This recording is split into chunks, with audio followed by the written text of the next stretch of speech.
It's your host, Holly, and it's time for a little teaser talk. What is up, everyone? Day 3 of Welcome to Rockville. We survived the crazy storms yesterday. Were you here for any of that? No, we flew in right when the storms hit. Whoa. So we saw today, I think it's supposed to hit around 5:30 again. Yes. And we go on at 4:15, so I'm cool with that. Fingers crossed. Yeah, It holds yeah. off for you guys for Yeah. sure. So you guys are obviously, like you just said, are hitting the stage later today. How are you feeling? I'm ready to go. Yeah. Yeah, I'm ready to go. I Are was up there- early and yeah, I was ready to go. Up early. What's your routine? Do you have a certain routine or On the road or at home? on the road? Get up, get some light breakfast, egg whites and avocados, whatever. Find a treadmill if I can in a gym.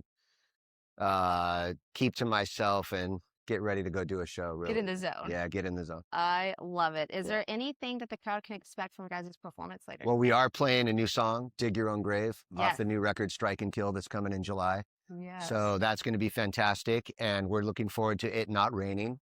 I am looking forward to it Yeah. not raining either, so I can Yeah. catch your guys' set as well. Yeah, cool. So you said you hit the treadmill lightly, and I can't help but notice you have a knee brace on.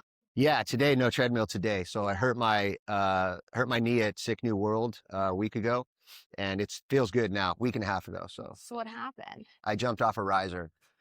So, but you have any the plans- picture was worth it because I'm about 15 feet in the air. Well, yeah. So do you have plans to do it again, or is it kind Not of a one and today. done? Well, obviously not today. Yeah, hopefully not I'm today. doing double duty, so I'm doing DevilDriver today, Cold Chamber tomorrow. Beautiful. So I always go 110%, and I've got the wife over there reminding me to kind of She's like, wait a minute, you got to pump the brakes, slow it down a reminding little me bit. I have a show tomorrow. So That's awesome. So like you said, you guys have a new album coming out July 10th. yes, What's the mission statement behind that album? the mission statement Yeah. behind that's a good question. Actually, I think this record is like no brakes, Yeah.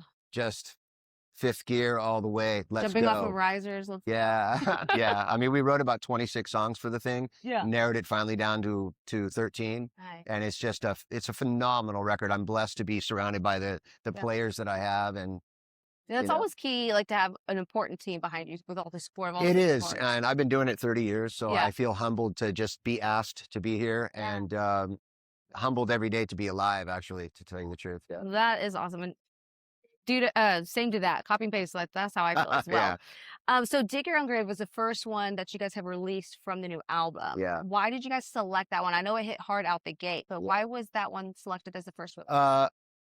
It kind of showcases what the record is about. Nice. But I'm very democratic in the way that I work, right? It's Yeah. not really my band. And I say to these guys, you guys choose the set list. You guys choose what should go on the record. And they chose Dig Your Own Grave. And then the next single is called Dead in the Water. And then the next single in July before the record drops is Strike and Kill, which is the namesake of the record. Yeah, and they chose those because it's just kind of a good showing of what's on the record. Yeah. And there's some surprises on that record as well that we can't go into, but I think people We'll are going find to out love it. July 10th. I think people will love it, yeah. I absolutely love it. So lyrically, what themes are running strong in Strike and Kill compared to past DevilDriver albums? Right. This is an album of pick yourself up and dust yourself off, strength, and no compromise, Like really. resilience. Resilience, no compromise. Love it.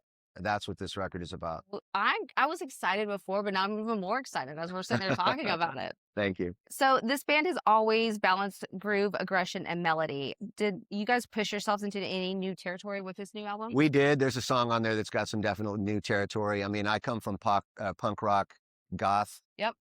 And I mean, I got into metal because I found Motorhead and I thought they were a punk band, and I think people are going to love this record. I mean, we don't sound like anybody, right? And Yeah. when I hear a new record come out and I'm like, oh, that sounds like Pantera. Oh, that sounds Mm-hmm. like Cannibal Corpse. Or, oh, you can't do that with DevilDriver. Yeah. And I've always enjoyed that over the years, is the fact that you really can't pinpoint our influences. I got asked several times, what my metal influence is. And I'm like, I don't know, Elvis. Like I have none, I have no metal influence really. So Yeah. I think that's good. It's kind of like if you went to a Japanese restaurant and they're like, where'd you learn how to cook Japanese? And he's like, in a hamburger joint, Yeah. It's like, great. We love it. Well, It's something different. Exactly. It's something different. It's something unique, and it's your guys' signature, right? Yeah. It's not like, oh, they're going to phase out soon. Because I feel like when a lot of bands do try to align that, people are like, oh, they're like copycats or they're, you know, whatever, kind of dismiss it. But I think that's why, obviously, you said 30 years plus, you got to know what you're doing in the business. So. I mean, I'm proud of that. You know, I've surrounded myself with great members my whole career. I've been blessed to have great players, every single one of them. And I think that this record is just kind of, when we sat down to write, the new guy in the group is Gabe, and he's on guitar, and he actually produced the record. What are we doing here? I said, just look at the logo, man. Just look at the logo. It's what I do. The logo will tell you what to write. Yeah. And when I started getting the first songs, I mean, I was like finding myself in my studio sleeping on the floor at night, like writing, you know. As a matter of fact, when I recorded, I brought a small pad down on my living room floor, slept on the floor, was like fasting, starving. Like I wanted to feel like I was in Hollywood in '93, like starving, trading top ramen, you know? Yeah. And it helped. It actually made the fucking hunger for this just come out. Well, that's what I say too. Like I'm sure that's a humbling environment where you're like, if I'm going to eat in the future, or if I'm going to enjoy nice things, this has got to be stellar. Yeah. I mean, you try to do your best, you know, you never write for the audience, you write for yourself. For the trends or for radio or whatever. Never do that. You write for yourself, and then hopefully people will latch on to it. Yeah. Well, you guys have been doing a successful job of it so far. So you're onto something, it sounds like. Thank you. Thank you. That's very interesting. So you guys have survived trends, lineup changes, shift in the metal genre seen over the years. What keeps this band dangerous in 2026? Oh, yeah, we're dangerous. For sure. Yeah. Absolutely. 100% on stage. Really, it's that analogy can be boiled down to the members itself. If the members themselves have the feeling of like, let's go out and give it 110%, then you can have that kind of danger. Yeah. You know, and myself as a front man, I'll always give my all. When I can't, I'll quit. Or you'll wear a knee brace. Yeah, or I'll wear a knee brace. Yeah. That is awesome. Yeah. So Dark Groove has become synonymous with DevilDriver. What does that phrase mean to you today? Right. Well, the crowd started calling us groove metal years ago. Yeah. And now I see so many bands using groove metal, and I'm like, if you can't put your shit next to James Brown, right? And our stuff has groove in it. And the dark groove thing, it started coming online, hashtag dark groove. And I actually said to my wife one day, have you been seeing this? Yeah, I'm seeing that everywhere. And I was like, it works for me. And like I said, I come from punk rock and goth. I don't come from a metal background. Yeah. And so I have a certain amount of darkness in my lyrics, in my life, in my head, in my mind. Yeah. And I'd like to think that we have that thing that if you're a goth kid, you could listen to a metal band and you would love it. Yeah. Really. Yeah. I mean, I'm the same way. Like, growing up, being that weird goth kid in the hallway. That was me. So that was me. I mean, I was the kid wearing a Sisters of Mercy Bauhaus shirts, you know,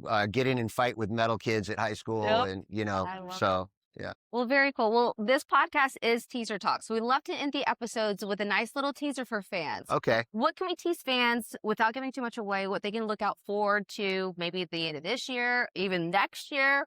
Just something for the fans to tease them with. There's going to be a lot of touring on this record.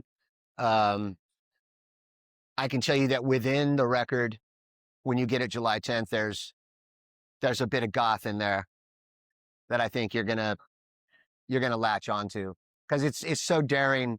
I'm not sure any of the other metal bands here would have done it. Yeah. Actually on the record, but my guys wrote it and handed it to me and said, we feel like you would kill this. And in fact, yes, that's amazing. We killed it. Well, and I bet you're super stoked too with all the touring that you're teasing us with to play those songs live. Yeah, well, we've got a run coming out in August and September with Upon a Burning Body and Of Sulfur. Yep. It looks like Cultist Black is going to be joining us as well. So it's a great lineup. Tickets are doing well for that. And then obviously a lot more festivals and stuff happening. Well, very cool. Well, I appreciate your time today. I know it's hot and I'm sure that weather's nice. I just hope it doesn't rain. Fingers crossed. Yeah. Fingers crossed, because I'm super excited to see you guys later. Yeah. And thank you so much for your time. Thank you. I hope you enjoyed this episode of Teaser Talk. Head over to teasertalk.com to subscribe so you don't miss out on another episode. Until next week, keep rocking.